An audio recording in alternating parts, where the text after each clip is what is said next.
जैसा कि सर आपने पिछले वीडियो में बताया कि आपने केले की खेती की है, तो आपने ये जो 7 बीघे में जो तरबूज बोया है, ये सर इसका प्लान आपने कैसे बनाया? देखिए, उसका रीज़न क्या है कि मैं तो आपको बताया, मैंने पहले भी बताया कि मैं वैरायटीज़ में खेती करता हूँ। कभी केला, कभी तरबूज और कभी साइजान, तो कभी शिमला मिर्च, इस तरीके से। तो ये जो तरबूज का प्लान है, क्या हुआ था जाया तो मैंने ये भी देखा कि जापान में जो सबसे महंगा जो फ्रूट्स है, ये लोग क्या खाना पसंद करते हैं, तो महंगी चीज़ें लोग कम खरीद पाते हैं। तो मुझे लगा, और ये मैंने तरबूज, मैं नॉर्मल तो मैं प्रॉफिट के लिए तो ले ही रहा हूँ, लेकिन मैं क्विंटलों में तरबूज जापान एक्सपोर्ट करके मैं जापान भेज देता हूँ सिर्फ। तो जो मैं दिखा रहा हूँ, तो सर जापान में सर तरबूज केजी में क्या रेट है? देखिए, अब मैं बता रहा हूँ, जहाँ पर ये आपको रेट मिलता है 5 से 7 रुपए के हाँ। जापान में यही सीधे बिकता है 3000 रुपए के जी। हाँ, कितना बड़ा डिफरेंस है, कितना बड़ा तो डिफरेंस। मैं उसको बताता हूँ कि जो चंद पैसों के लिए लोग तो सर आप अगले वीडियो में जापान में इंपोर्ट एक्सपोर्ट का जो है प्रोसेस, ये सर आप बता देना, ताकि हमारे जो किसान भाई हैं वो भी इतना ज्यादा मात्रा में पैसा कमा। तो आप अपने किसान मित्रों को ये भी बताना चाहता हूँ कि आप जरूरी नहीं कि आपको जापान या अमेरिका या विदेशों में इंपोर्ट करना है या एक्सपोर्ट करना है आपको अपना तरबूज। तो कोशिश करें कि आप पहले नॉर्मल 1-1.5 बीघे से स्टार्ट करें और इसको इंडिया में ही बेचें। यहाँ पे भी आपको इतना अच्छा रेट मिल जाएगा। जैसे कि ये 3 महीने की फसल है।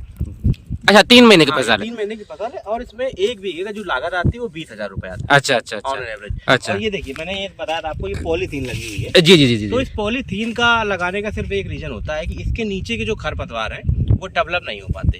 अच्छा।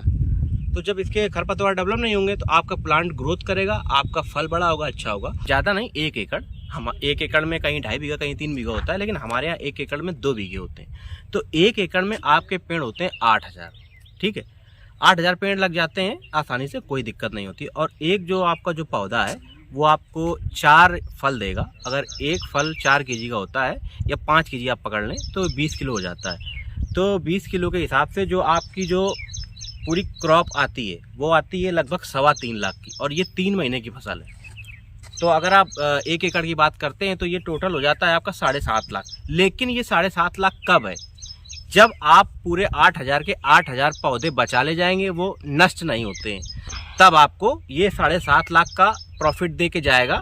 7.5 लाख का प्रॉफिट नहीं, मतलब 7.5 लाख आपका जो आपका जो माल होगा या तरबूज होंगे वो 7.5 लाख के बिकेंगे।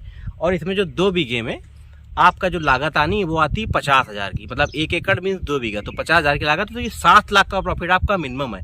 लेकिन आपके 8000 के 8000 पौधे आपके डेवलप बने रहे, वो नष्ट ना हो। जैसे कि बोले कि हम लोग कोशिश कर रहे हैं, अभी हम लोगों ने कोशिश करी कि कम से कम जितने ज़्यादा से ज़्यादा पौधे बचा पाएँ।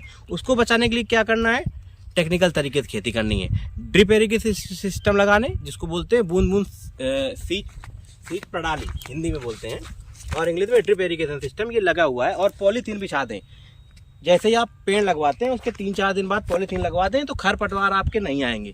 जब खरपतवार नहीं आएंगे तो आपका पेड़ अच्छा डेवलप करेगा, तो वही आपके पेड़ जल्दी से जल्दी नष्ट नहीं होंगे। तो अगर आप पूरे के पूरे पेड़ बचा ले जाते हैं तो आपका तरबूज में जो 3 महीने की फसल है उसका प्रॉफिट होता है 7 लाख। Thank you.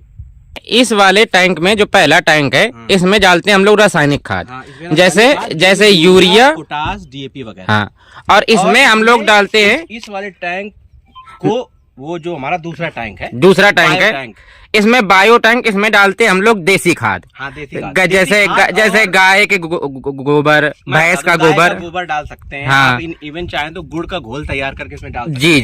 जी। और कुछ बैक्टीरिया डालते हैं। हाँ। जो यूरिया, DAP, पोटास को डिजॉल्व करता है। तो आप जैसे मैं बता दूं, एक इसमें एक आता है VM स्प्रे। अच्छा। वैस्नोमेटा स्प्रे लोगों का बहुत प्रचार चल रहा है। तो वैस्नोमेटा स्प्रे कुछ नहीं है, वो आप घर में भी तैयार कर सकते हैं। उसमें क्या होता है कि पौधों में एक जो कंपनी ने बना दिया, तो VM स्प्रे का प्रचार चल रहा है, तो आप सीधे गुड़ का घोल बनाएं, इसमें तैयार करके इसमें डाल दें।